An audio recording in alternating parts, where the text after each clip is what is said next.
Yarana, c'est Raouli. Aujourd'hui, on parle de Chief of War, la série événement d'Apple TV sur les Polynésiens de Hawaï. Let's go! Alors, Chief of War, c'est quoi? C'est une série qui nous plonge à la fin du 18e siècle, à une époque où les 4 royaumes de Hawaï étaient divisés et en guerre. Jason Momoa, qui a co-créé le projet, voulait raconter cette histoire du point de vue des natifs polynésiens, avec la langue hawaïenne authentique et un casting polynésien. C'est pas juste du divertissement, c'est un hommage à nos racines et à notre culture et à nos guerriers. Si vous voulez un aperçu de Chief of War, il y a la scène d'introduction de Jason Momoa qui ride un requin tigre, disponible sur YouTube, et les CGI sont vraiment pas mal. Pour résumer l'histoire suit Kaina, interprété par Jason Momoa, un chef guerrier qui se retrouve au milieu de batailles sanglantes pour unifier Hawaï, entre alliances stratégiques, trahison familiale et la pression grandissante des Occidentaux. Chaque décision peut changer le destin des îles. En fait, ce que j'ai aimé dans le scénario, les gars, c'est que je me suis vite attaché au personnage et j'ai vite compris l'intrigue.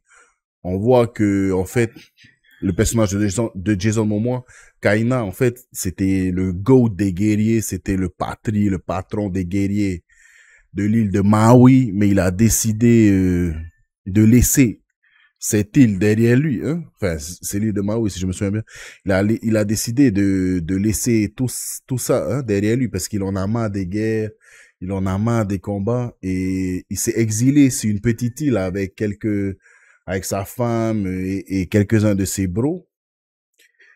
Et en fait, l'histoire, c'est que, voilà, son passé va le rattraper et que son ancien roi va vouloir que Jason revienne, Kaina revienne pour servir son roi, hein.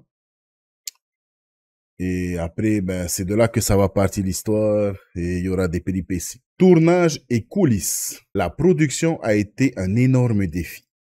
Environ 80% des scènes ont été tournées en Nouvelle-Zélande pour les ressources techniques et les décors, et 20% à Hawaï pour capturer l'authenticité des lieux.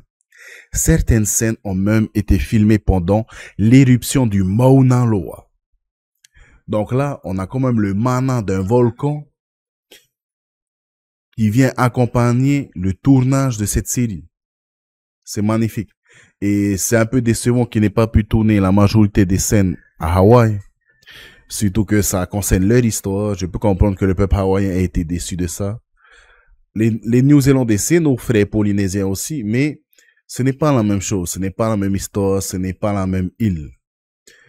Donc, surtout quand tu vois des grosses productions comme Jurassic World, Jurassic Park, Jumanji qui font beaucoup de scènes à Hawaï, c'est très décevant ce côté-là.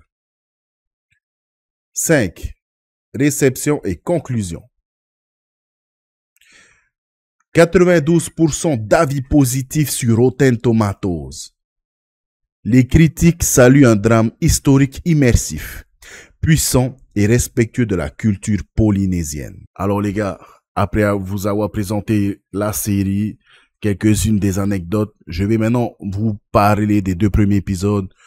J'ai vraiment kiffé déjà, bon de base, je suis un Polynésien, moi de Tahiti, frère des Hawaïens, et de découvrir cette histoire, une infime histoire en fait de Hawaï du 18e siècle, du point de vue pour l'instant de Kaina. Et j'aime beaucoup le fait, voilà, que c'est, en fait, le mec, il est déjà un guerrier accompli. Après, c'est sûr, Jason Momoa, il a 40 ans, bientôt 50 ans. Donc, il peut plus jouer, un nouveau personnage qui va gagner en puissance. C'est déjà le boss du game et il en a marre de toutes ces guerres, de tout ce sang. Il ne croit plus en son roi.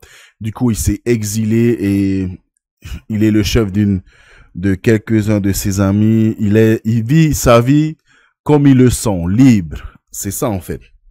Mais son passé le rattrape. Et pour pas spoiler, là, c'est la version sans spoil. Pour pas spoiler, juste l'intrigue principale, son roi va faire appel à Kaina, hein, parce qu'il a besoin de son aide, ça je vous dis pas pourquoi.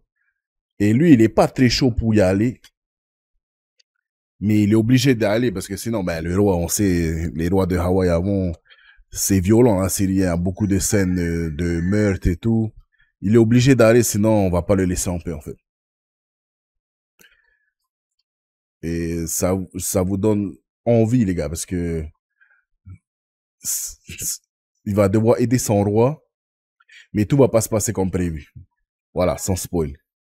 Maintenant, je vais pas à la partie spoil de l'épisode 1 et 2. En fait, on voit que Kaina, son roi, l'a menti. En fait, il a dit à Kaina, viens avec moi, j'ai eu une prophétie, c'est moi qui dois être le roi. Parce que je crois Kaina, je sais plus, Kaina, il vient de l'île de Maui. Et son roi, il veut qu'il n'y a pas de conflit avec Maui. Son roi, il veut que Kaina, en fait, vienne l'aider. Oui, c'est ça. Kaina, il vient de Maui, hein, et il a déserté son île. Et en fait, le roi de l'île de Maui, il veut que Kaina l'aide à conquérir une autre île. Mais il va mentir à Kaina, il va dire, j'ai fait une prophétie, je dois aller attaquer l'autre île. Je sais plus si c'est l'île de Hawaï ou je sais plus lequel. Et voilà, le fait que Kaina été encore une fois dans une guerre qui n'est pas sa guerre, en fait. Et il a, en fait, vu les mensonges du roi, il a tué des innocents, des fermiers, alors que le roi, il dit, c'est des guerriers, tu vois. Du coup, là, Oti, c'est le bout du bout, il en peut plus de ces conneries, quoi.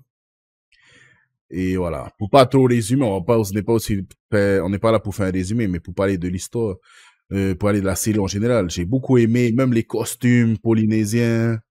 J'ai beaucoup aimé, même les endroits où ils ont filmé. Bon, la plupart, c'est en Nouvelle-Zélande, c'est pas à Hawaï. La Nouvelle-Zélande, c'est beau, on sait, on a vu ça dans Le Seigneur des Anneaux et tout.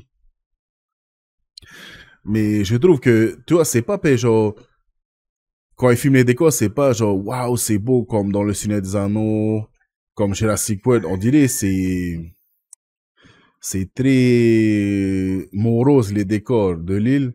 Surtout quand, par exemple, ils voient la prêtresse qui a des visions et tout, et la réalisation, il y a beaucoup de plans serrés sur les personnages.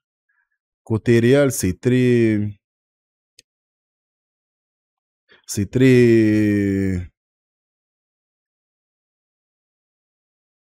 basique, hein. C'est très académique. Il n'y a pas de grande envolée dans la réelle pour l'instant pour l'épisode 1 et 2, les gars. Ouais, mais moi, je suis agréablement surpris par cette série, les gars. J'ai hâte de voir ce qui va se passer dans les prochains épisodes pour les personnages et tout. Mais franchement, donnez votre chance à cette série, même si vous n'êtes pas polynésien. Peut-être ça va vous faire kiffer, hein. Et si vous êtes polynésien, ben, allez-y. On a tellement peu de production sur la Polynésie, sur nos histoires et tout. Là, on a une histoire de la Polynésie des années du 18e siècle à Hawaï. Et on va voir l'unification de Hawaï en série. Donc, j'ai hâte de voir l'épisode 3 qui arrivera vendredi.